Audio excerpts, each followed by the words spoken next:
rakyat negeri menjemput Yoahas anak Yosia dan mengangkat dia menjadi raja di Yerusalem, menggantikan ayahnya.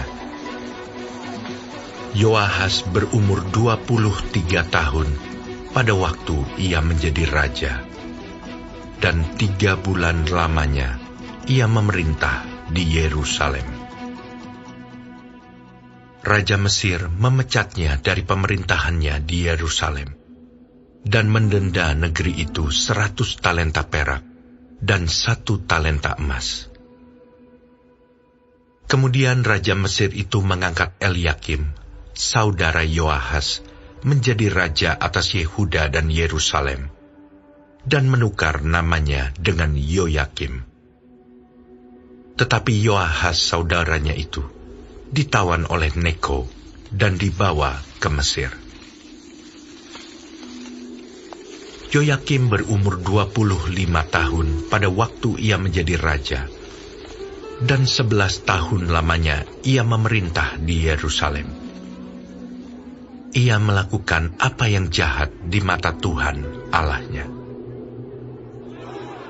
Nebukadnezar, Raja Babel, maju melawan dia, membelenggunya dengan rantai tembaga untuk membawanya ke Babel.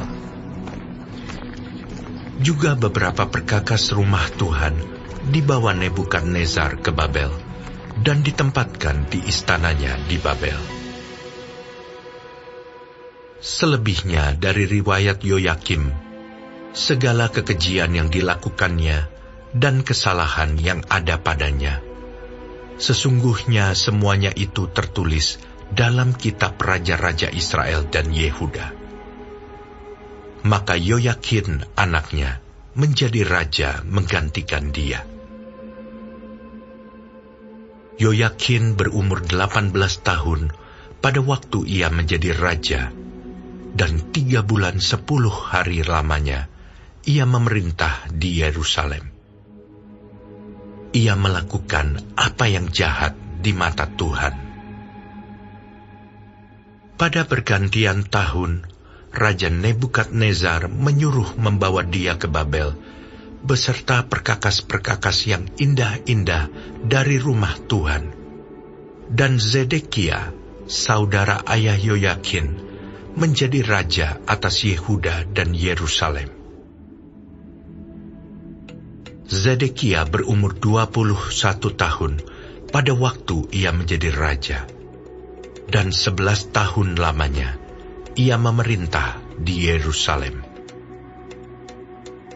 Ia melakukan apa yang jahat di mata Tuhan Allahnya, dan tidak merendahkan diri di hadapan Nabi Yeremia yang datang membawa pesan Tuhan.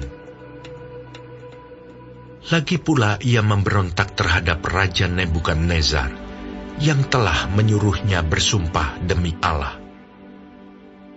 Ia menegarkan tengkuknya dan mengeraskan hatinya, dan tidak berbalik kepada Tuhan Allah Israel. Juga semua pemimpin di antara para imam dan rakyat berkali-kali berubah setia dengan mengikuti segala kekejian bangsa-bangsa lain. Rumah yang dikuduskan Tuhan di Yerusalem itu dinajiskan mereka. Namun Tuhan Allah nenek moyang mereka berulang-ulang mengirim pesan melalui utusan-utusannya, karena ia sayang kepada umatnya dan tempat kediamannya. Tetapi mereka mengolok-olok utusan-utusan Allah itu, menghina segala firman-Nya, dan mengejek nabi-nabinya.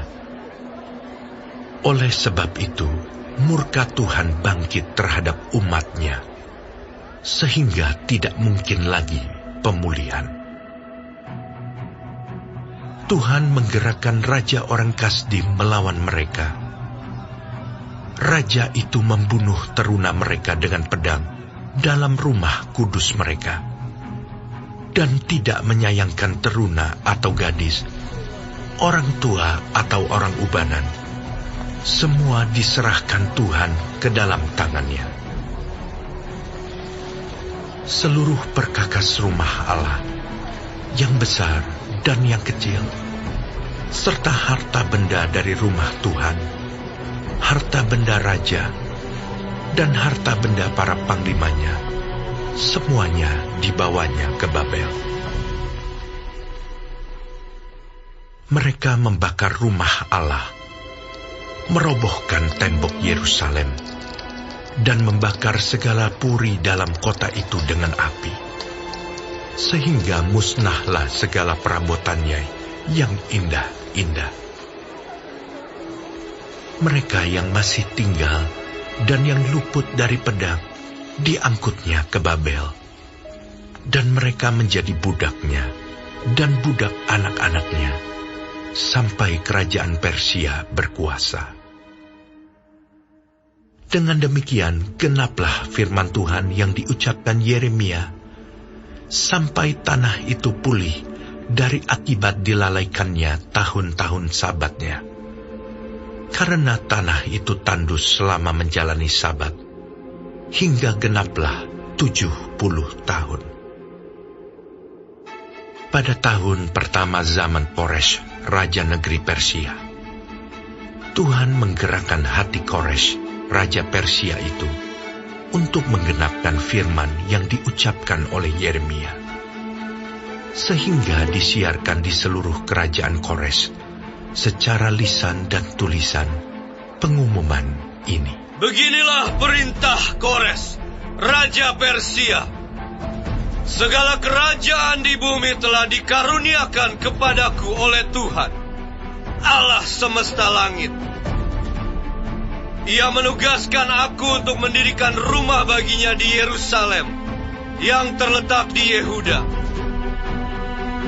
Siapa di antara kamu termasuk umatnya, Tuhan Allahnya menyertainya, dan biarlah ia berangkat pulang